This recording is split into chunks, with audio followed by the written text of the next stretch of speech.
Hi, welcome to Vanished Vail, the series where we take you to Vail's special places. While walking through the Sonoran Desert, the world around you can feel timeless, as if it hasn't gone through any change at all. But the truth is, Vail is like any place, and it is in a constant state of flux and change. Over the last 200 years, this region has gone through transformational change, and that has impacted both the landscape and the peoples that call Southern Arizona home. So if we want to understand Vail as it is today, why it is where it is, and who lives here, we have to look back in time to understand the forces, environmental and human, that have shaped Vail into what it is today. The human history of Southern Arizona goes back millennia, but I'm going to focus on the shift that happened about 200 years ago and set Vail on its current trajectory.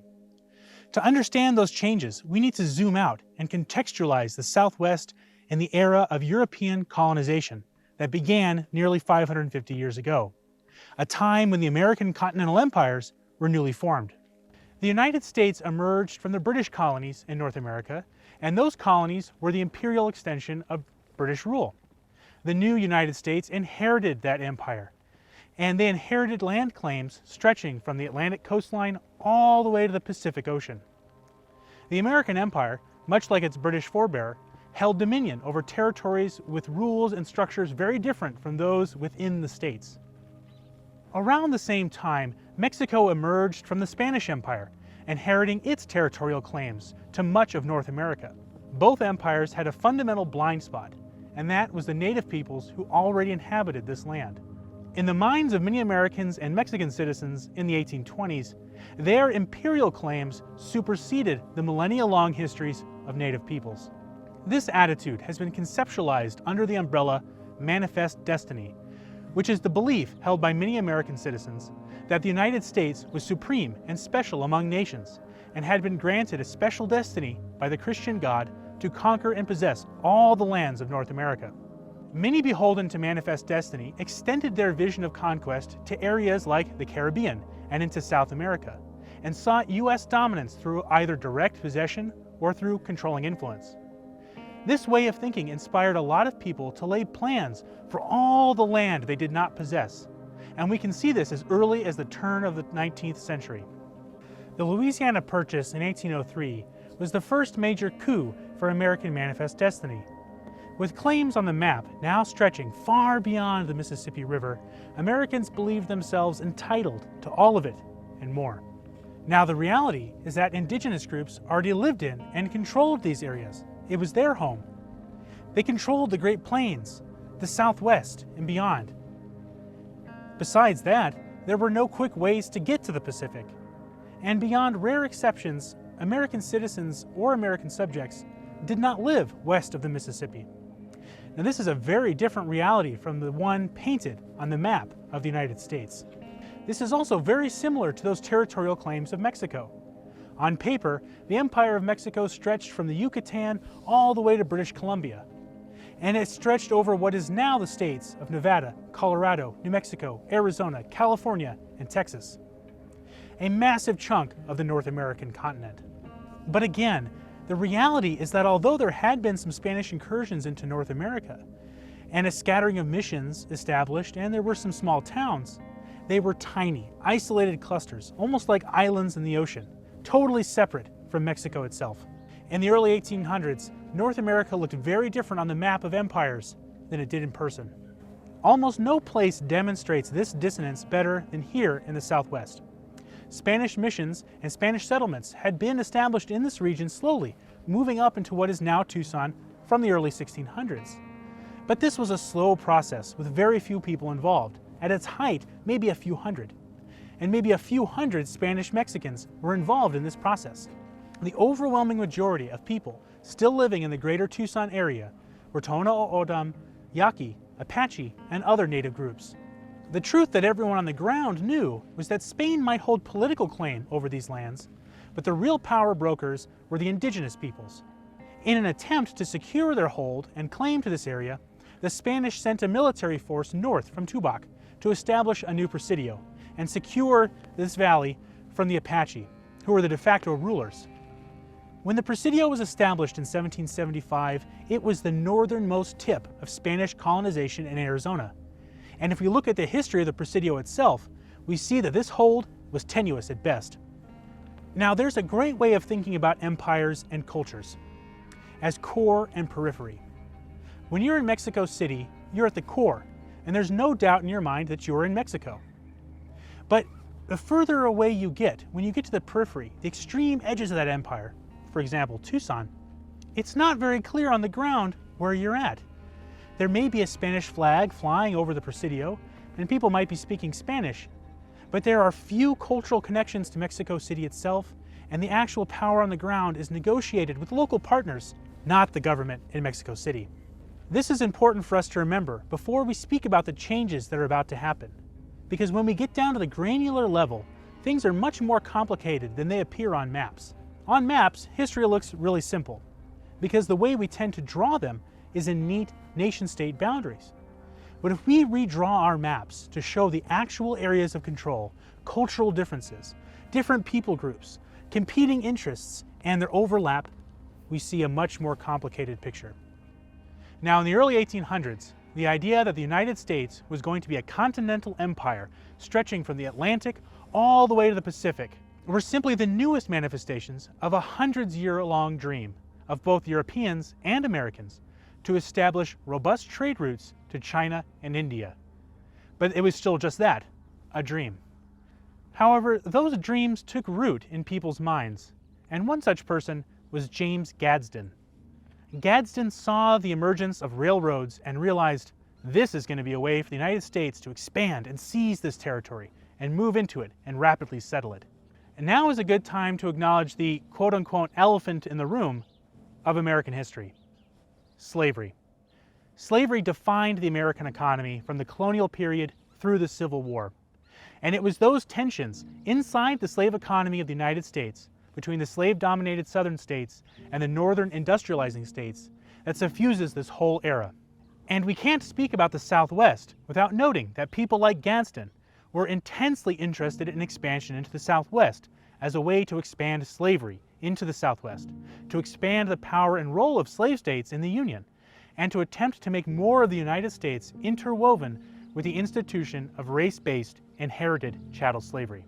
It's also important not to dismiss slavery as simply the attitudes of the time. And this is just the way things were.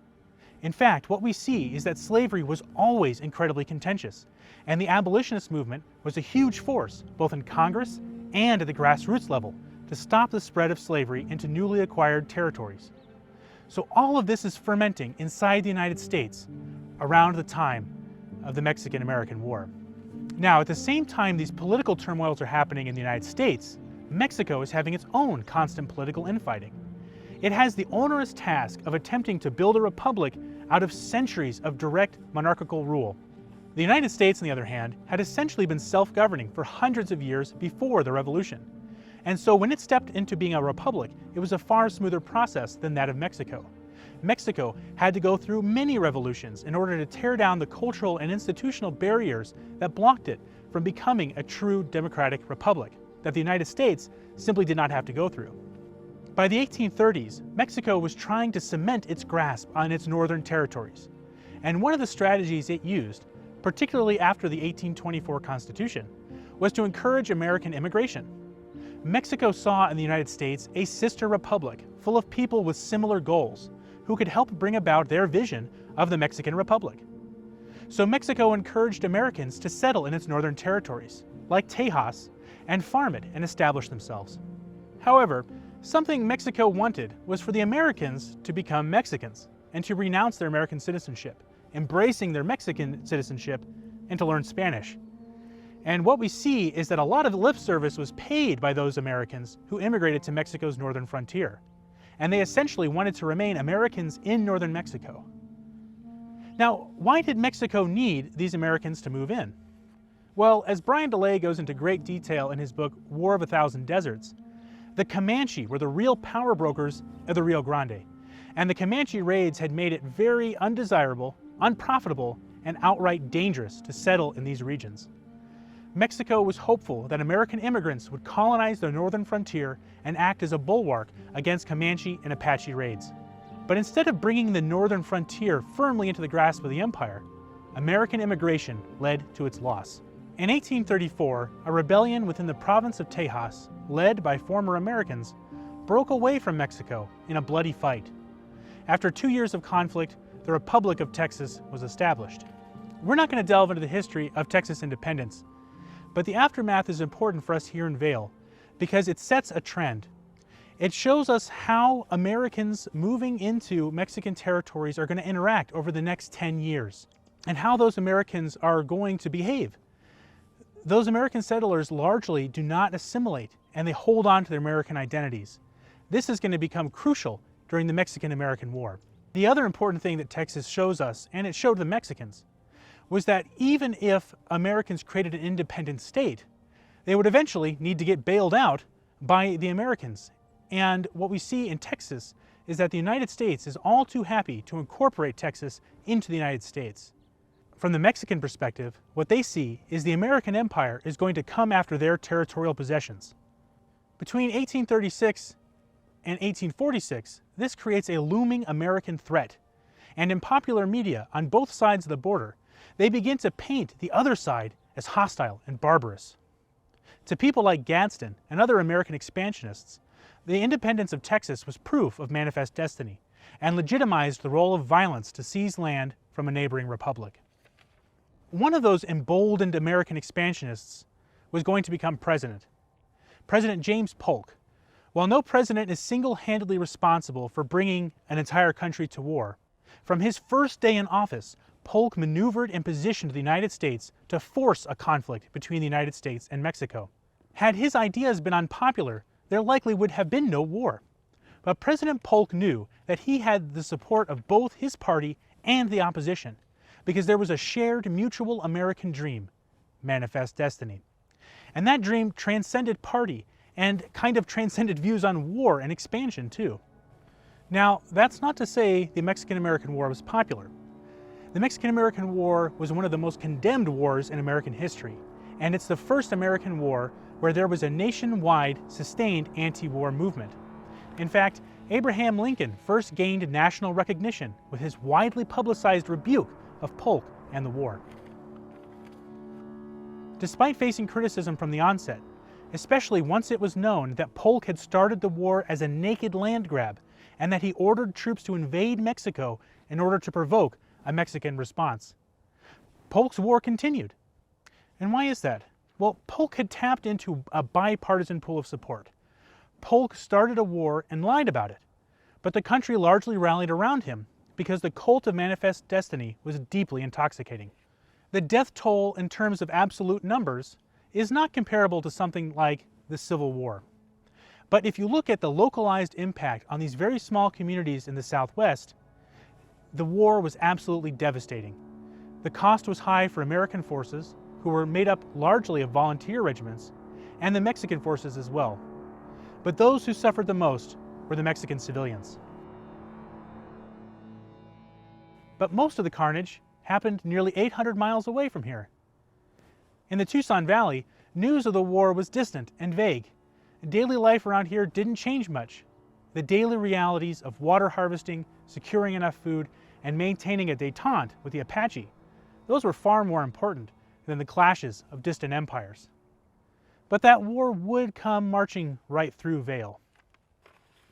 I hope we'll see you next time when we explore the history and legacy of the Mormon Battalion. See you next time.